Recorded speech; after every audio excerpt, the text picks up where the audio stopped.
क्या आपको पता है कि शास्त्रों में एक ऐसी सजा का जिक्र है जो नरक से भी ज्यादा भयानक मानी गई है, जिसके सामने नरक की आग भी छोटी पड़ जाती है, जहां आत्मा को जलाया नहीं जाता, मारा नहीं जाता, बल्कि धीरे धीरे तोड़ा जाता है। और सबसे डरावनी बात यह है कि वहां आत्मा चीख भी नहीं सकती।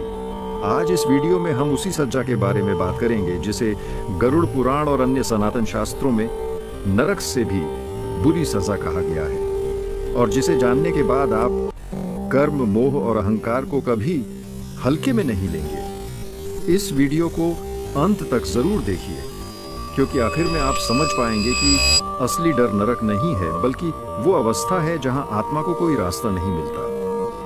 मृत्यु के बाद आम इंसान यही सोचता है कि आत्मा या तो स्वर्ग जाती है या नरक, लेकिन सनातन धर्म का सत्य इससे कहीं ज्यादा गहरा और डरावना है।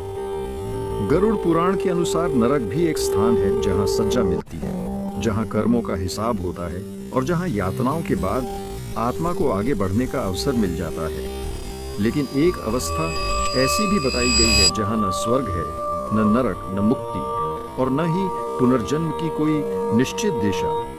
यही अवस्था शास्त्रों में नरक से भी बुरी मानी गई है। ये अवस्था आत्मा के लिए इसीलिए सबसे भयानक है क्योंकि यहाँ आत्मा को दंड नहीं दिया जाता, बल्कि उसे अकेला छोड़ दिया जाता है। कोई यमदूत नहीं, कोई अग्नि नहीं, कोई पीड़ा देने वाला अस्त्र नहीं, बस अनंत अंधकार, अनंत अकेलापन और अपने ही कर्मों की यादें। गरुड़ पुराण कहता है कि कुछ आत्माएं ऐसी होती हैं जिन्हें न नरक स्वीकार करता है और न ही स्वर्ग, क्योंकि उनके कर्म इतने उलझे हुए होते हैं कि वे किसी एक दंड के योग्य नहीं माने जाते।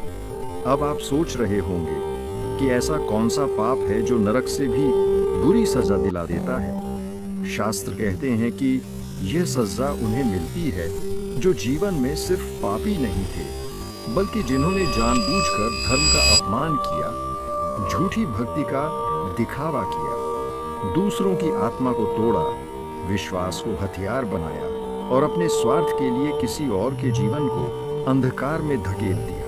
ऐसे लोग न पूरी तरह पापी माने जाते हैं और न ही साधारण दोषी, इसलिए उनके लिए नरक की यातनाएं भी कम मानी जाती हैं। इस अवस्था को कुछ शास्त्रों में अंधकार लोक या निराशा की अवस्था कहा गया है। यहाँ आत्मा को कोई शारीरिक पीड़ा नहीं होती, लेकिन मानसिक और आत्मिक पीड़ा इतनी गहरी होती है कि आत्मा खुद चाहती है कि काश उसे नरक की आग में जला दिया जाए। यहाँ आत्मा अपने पूरे जीवन को बार बार देखती है, हर उस पल को महसूस करती है जहां उसने किसी को धोखा दिया, किसी की आस्था तोड़ी, किसी की मजबूरी का मजाक बनाया, और सबसे भयानक बात यह है कि वह कुछ भी बदल नहीं सकती। नरक में यातना सीमित समय के लिए होती है, लेकिन इस अवस्था में समय का कोई अस्तित्व नहीं होता। यहाँ एक पल भी अनंत लगता है।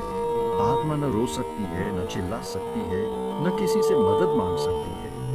ये पूर्ण अकेलापन आत्मा को अंदर से खा जाता है। गरुड़ पुराण में कहा गया है कि यह सजा आत्मा को यह एहसास कराने के लिए दी जाती है कि उसने दूसरों को कितना अकेला महसूस कराया था जब वह जीवित थी। शास्त्र यह भी बताते हैं कि इस अवस्था में आत्मा को अपने कर्मों का फल किसी बाहरी यातना के रूप में नहीं, बल्कि अपने ही मन के रूप में मिलता है।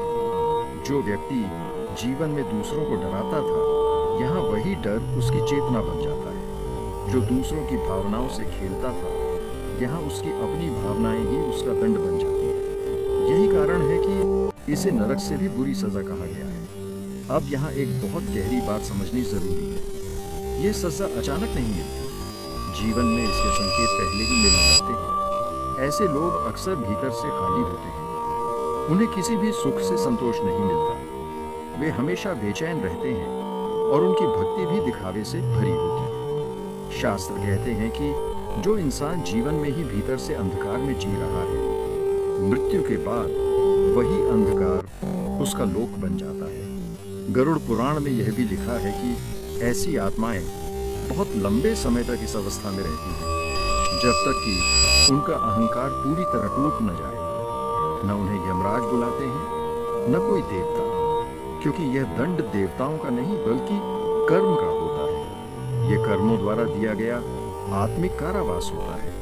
अब आप सोच सकते हैं कि क्या इससे मुक्ति संभव है? शास्त्र कहते हैं कि हाँ, लेकिन यह मुक्ति आसान नहीं होती। जब आत्मा पूरी तरह स्वीकार कर लेती है कि उसने जो किया वह गलत था, जब उसमें पश्चाताप अहंकार से बड़ा हो जाता है, तभी कहीं जाकर उसके लिए आगे का मार्ग खुलता है। यही कारण है कि जीवन में सच्चा पश्चाताप इतना महत्वपूर्ण माना गया है। इसलिए सनातन धर्म बार बार कहता है कि पाप से ज्यादा खतरनाक है पाप पर गर्व करना, और गलती से ज्यादा खतरनाक है गलती को सही ठहराना, क्योंकि यही भाव आत्मा को उस अवस्था तक ले जाता है जहां नरक भी राहत लगता है। आज के समय में लोग नरक से डरते हैं, लेकिन इस सजा के बारे में कोई बात नहीं करता, क्योंकि यह सजा बाहर से नहीं दिखती, ये भीतर से शुरू होती है। ये वही सजा है जहां आत्मा को न जलाया जाता है, न मारा जाता है, बल्कि उसके अस्तित्व को अर्थहीन बना दिया जाता है।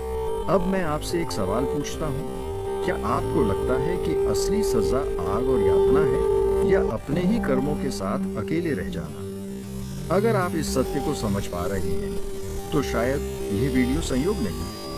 अगर आज आपने कुछ ऐसा जाना है जो आपको सोचने पर मजबूर कर दे, तो कमेंट में AUM शांति लिखिए, ताकि जो आत्माएं अपने कर्मों के बोझ से दब चुकी हैं, उन्हें शांति मिले। और अगर आप सनातन धर्म, गरुड़ पुराण, आत्मा और मृत्यु के ऐसे ही अनकहे और डरावने रहस्य जानना चाहते हैं, तो चैनल को सब्सक्राइब कीजिए, क्योंकि अगली वीडियो में हम बात करेंगे कि कौन से कर्म आत्मा को सबसे लंबे समय तक बांध कर रखते हैं।